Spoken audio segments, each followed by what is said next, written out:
Hola compañeros, soy Jorge Alonso y en esta ocasión vamos a empezar el tema de los objetos geométricos fundamentales. Si bien este tema está sencillo, es necesario verlo precisamente porque a partir de este tema vamos a poder empezar o desprender algunos temas posteriores. Entonces, antes de entrar de lleno a lo que nos interesa en este tema, es decir, a definir lo que vamos a entender por triángulo y lo que vamos a entender por cuadrángulo, voy a insistir en algo que ya hemos dicho varias veces, y es que al inicio de cuando estamos iniciando el desarrollo de una estructura o de una teoría, pues es a mi juicio necesario insistir varias veces en cuál es el objetivo y a partir de qué elemento o de qué elementos estamos partiendo. En ese sentido ya hemos dicho varias veces que a nosotros nos interesa desarrollar algo a lo que le hemos llamado teoría y le hemos puesto el adjetivo de geométrica, digamos por tradición, ¿no? Es decir, queremos desarrollar una teoría geométrica u otra forma de decir esto, en lugar de usar la palabra teoría, podemos usar la palabra estructura, es otra palabra que a mí me gusta, es decir, queremos desarrollar una estructura geométrica que tenga sentido, que sea coherente, que sea consistente, más no que refleje de algún modo la realidad, porque para empezar nos preguntaríamos qué es la realidad, pero se entiende la idea. Nosotros no pretendemos que lo que desarrollemos resuelva de inmediato o sea útil en la práctica. Lo que queremos es que de manera teórica, de manera abstracta, tenga sentido, es decir, que matemáticamente se le pueda, pueda o tenga una estructura, que sería una estructura matemática o una estructura geométrica, dado que estamos utilizando elementos que tradicionalmente pertenecen a la geometría. Y pues nada, insistimos, hemos dicho que nosotros nuestra materia prima con la que iniciamos son puntos, rectas, un conjunto de puntos, un conjunto de rectas y una noción a la cual le hemos llamado noción de incidencia. Y que sabemos que un punto puede incidir en una recta, es decir, puede haber muchos puntos en una recta, a lo cual le llamamos hilera de puntos, o puede ser que muchas rectas o varias rectas pasen por un mismo punto, a lo cual le hemos llamado un haz de rectas. Entonces la incidencia, ya lo hemos dicho, es la propiedad que nos permite relacionar este tipo de objetos con este tipo de objetos, y a partir de eso vamos a empezar a generar propiedades. Dicho esto, pues vamos a pasar a definir lo que es el triángulo o lo que vamos a entender por triángulo, que es lo que entendemos, no hay ninguna sorpresa, y cuadrángulo. Aquí también hago otra aclaración. Nosotros, por mucho, diría yo, la figura que más nos interesa en este momento, para efectos de empezar a definir la teoría que necesitamos, va a ser esta propiedad o este concepto, el concepto de cuadrángulo, le vamos a llamar figura geométrica, es decir, vamos a definir dos figuras geométricas, el triángulo y su dual, y otra figura geométrica que va a ser el cuadrángulo y su dual. Insisto, si bien la que por mucho más nos interesa en este momento es la de cuadrángulo, digámoslo así, por tradición vamos a definir primero triángulo y después cuadrángulo, y obviamente vamos a centrar nuestra atención, nuestro interés en esta parte. Entonces ahora sí podemos empezar con las definiciones. Aquí yo ya las escribí previamente para no tardarnos tanto, digámoslo así, y ya nada más voy a ir haciendo algunos comentarios. Voy a leer la definición de triángulo y después hacemos comentarios, ¿no? Dice: un triángulo es la figura geométrica que consiste de tres puntos distintos no colineales, llamados vértices, y las tres líneas que se llaman lados que tales puntos generan. En ese sentido, pues no hay ninguna novedad. Nos dicen que si quieres construir o si quieres generar o determinar un triángulo, lo que necesitas hacer es considerar tres puntos distintos que no sean colineales los tres al mismo tiempo. Eso es intuitivamente muy obvio. Y que después consideres las tres líneas que esos tres puntos determinan. Es obvio, diría yo, que cada dos de esos tres puntos determinan una línea, y en ese sentido esta figura, como todo el mundo sabe, pues es a lo que vamos a llamar triángulo. La única observación o uno de los comentarios que hay que hacer nada más es que le llamamos triángulo en ese sentido hace referencia obviamente a 3, y ángulo, más que hacer referencia a ángulo en este momento, es obvio que no puede hacer referencia a ángulo porque nosotros no hemos en ningún momento definido ni sabemos qué signifique eso de ángulo en nuestra teoría, obviamente. Este ángulo va a hacer referencia a vértice en este momento, entonces se le podría llamar trivértice, ¿no? Más bien, pero por tradición se le llama triángulo. Entonces, triángulo hace referencia a que, digámoslo así, se originó o cobró vida o surgió a partir de tres vértices y las tres líneas que esos tres vértices determinan. Entonces, como todo el mundo sabe, esto es un triángulo. Ahora, por dualidad, y justamente al mismo tiempo estamos practicando la dualidad, por dualidad tenemos lo siguiente.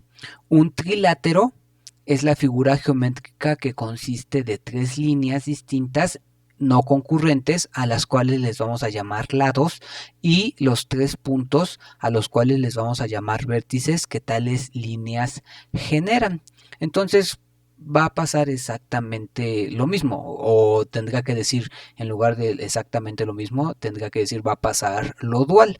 Ahora, en lugar de empezar con tres puntos, tengo que empezar con tres rectas, y tengo que considerar que esas rectas tomadas de dos en dos no sean concurrentes como en esta configuración que acabo de pintar. En este momento ya tengo mis tres lados, y es obvio que esos tres lados, cada vez que tome dos de ellos, determinan un punto. Entonces, en este momento ya tengo lo que vamos a llamar trilátero. En este sentido, dado que iniciamos con las tres líneas, es por eso que se llama trilátero. Aquí sí tiene como un poquito más de sentido. Obviamente porque son tres, y látero porque son tres líneas, tres lados. Entonces, creo que no hace falta explicar mayormente qué es un triángulo y qué es un trilátero. La única observación que si acaso vale la pena hacer es que, si nos fijamos, lo que al final de cuentas o el producto final que obtuvimos en cualquiera de las dos definiciones es el mismo. Es decir, con cualquiera de las dos definiciones lo que fuimos capaces de construir es una figura que consta de tres puntos y de tres lados, independientemente de cómo la originamos, si a partir de tres puntos o a partir de tres lados.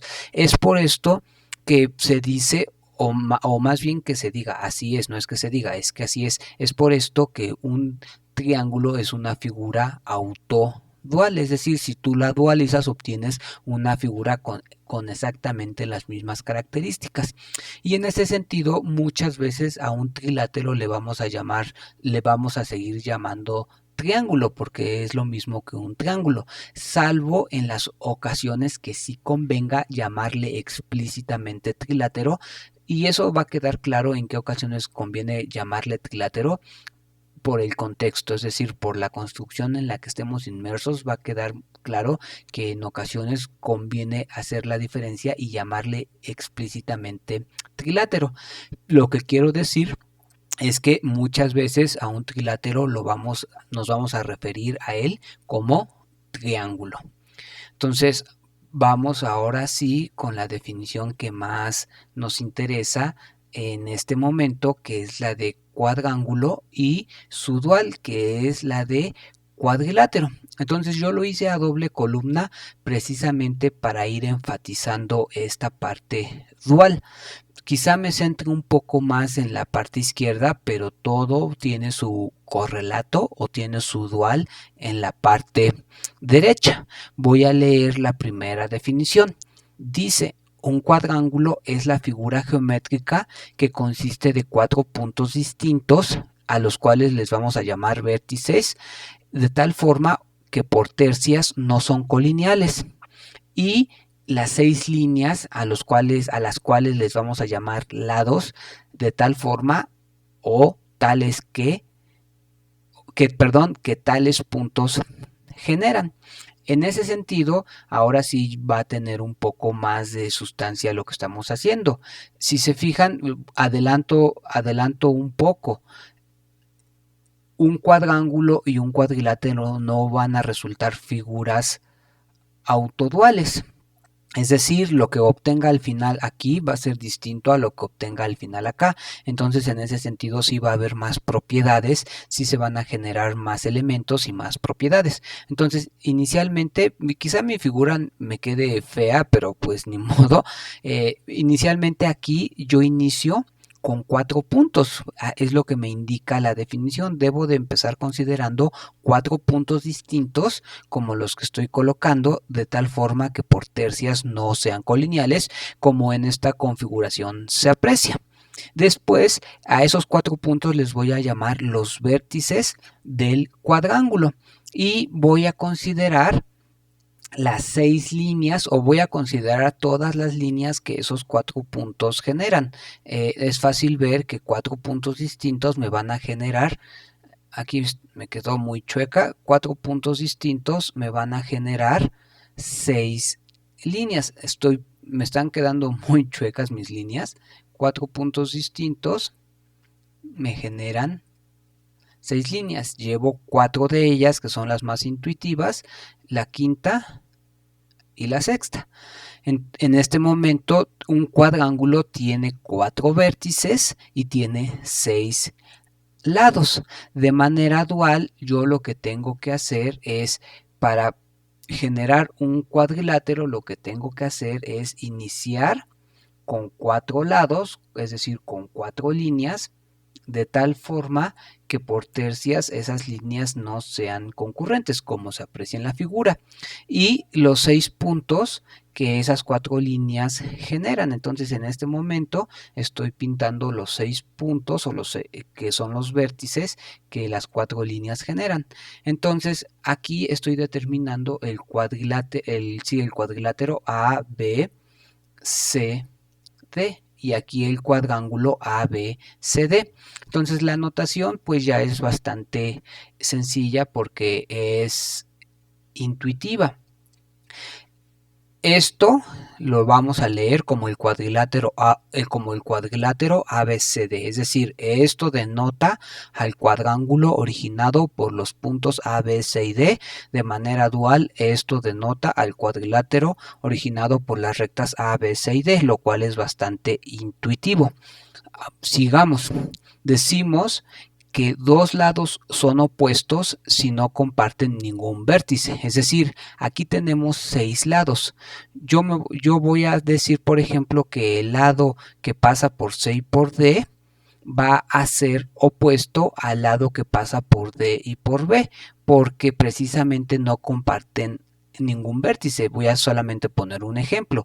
El lado que pasa por C y por A, es decir, el lado CA, no puede ser opuesto al lado AB porque comparten al vértice A, y así sucesivamente. Insisto, el lado opuesto a CA es DB, y así con los demás. De igual manera, o de manera dual, el vértice opuesto a este vértice es este, porque aquí solamente lo voy a hacer señalando, porque este vértice en él incide tanto C como A, y en este vértice en él incide tanto B como D. Por lo tanto, no comparten lados, por lo tanto son vértices opuestos. Entonces, es claro que hay 3 pares de lados opuestos y de manera dual hay 3 pares de vértices opuestos, es decir, en este caso el lado CD es opuesto al lado AB, por ejemplo, y en este caso este punto azul es opuesto a este punto azul. Ahora, los puntos de concurrencia de lados opuestos se llaman vértices diagonales. En este momento en lo que tengo que fijarme es en los puntos donde concurren las 3 parejas de lados opuestos, que son estos 3 puntos que estoy pintando en este momento. Ahora, a este, por ejemplo, le puedo llamar P, a este le puedo llamar Q y a este punto le puedo llamar R. De manera dual, cuando yo una vértices opuestos, voy a obtener un lado diagonal. Vértices opuestos ya son esos dos, ya habíamos dicho. Es claro, yo diría que visualmente es claro que estos dos son vértices opuestos y por lo tanto ese es otro lado diagonal. Y finalmente estos dos también son vértices opuestos. Aquí mi figura no me va a quedar tan bonita, pero ya más o menos está. Entonces los puntos de concurrencia de lados opuestos se llaman vértices diagonales. Aquí los pinté que son P, Q y R. De igual manera, estos que están aquí van a ser los 3 lados diagonales que a uno le podemos llamar R, a otro le podemos llamar P y al tercero le podemos llamar Q. Ahora, hay 3 vértices diagonales que son precisamente los que acabamos de construir, así como hay 3 lados diagonales que son los que acabamos de construir. Finalmente, si se fijan, es obvio que como tenemos 3 puntos, podemos utilizar la definición anterior de triángulo. Un triángulo no es otra cosa más que la figura que se forma o que se origina a partir de 3 puntos. Por lo tanto, si aquí tengo 3 puntos, yo aquí tengo un triángulo y como ese triángulo se está originando con vértices o con puntos diagonales, sí resulta intuitivo llamarle triángulo diagonal a este triángulo que se me formó aquí. De igual manera o de manera dual, como aquí tengo 3 lados diagonales, que son los lados R minúscula, P minúscula y Q minúscula, esos 3 lados generan un trilátero y como son lados diagonales, a este trilátero le vamos a llamar trilátero diagonal. Entonces aquí están los 3 vértices del trilátero diagonal. Entonces, de este lado vamos a decir que a este triángulo, que al triángulo PQR, le vamos a llamar el triángulo diagonal del cuadrilátero ABCD y de manera dual al trilátero PQR le vamos a llamar el trilátero diagonal. Aquí me equivoqué, tendría que haber puesto trilátero, pero ya vimos que sí le podemos llamar triángulo. Le vamos a llamar trilátero diagonal del cuadrilátero ABCD. Pues a grandes rasgos esto es la definición de un cuadrángulo y de un cuadrilátero. Insistimos en que si yo dualizo un cuadrángulo no voy a obtener un cuadrilátero, porque a final de cuentas aquí el producto que se obtiene, digámoslo así, es una figura que consta de 4 puntos y de 6 rectas. Y aquí la figura que se obtiene no es esa, sino que es una que consta de 4 rectas y 6 puntos. Es decir, aquí el producto final, el cuadrángulo como tal, consta de 4 puntos y 6 rectas, mientras que aquí la figura que se genera consta de 4 rectas y 6 puntos. Insistimos en que es obvio, yo diría, que no son figuras duales uno de la otra. La importancia de esta figura va a ser que a partir de ellas vamos a empezar a definir las principales propiedades proyectivas que vamos a utilizar en nuestro curso.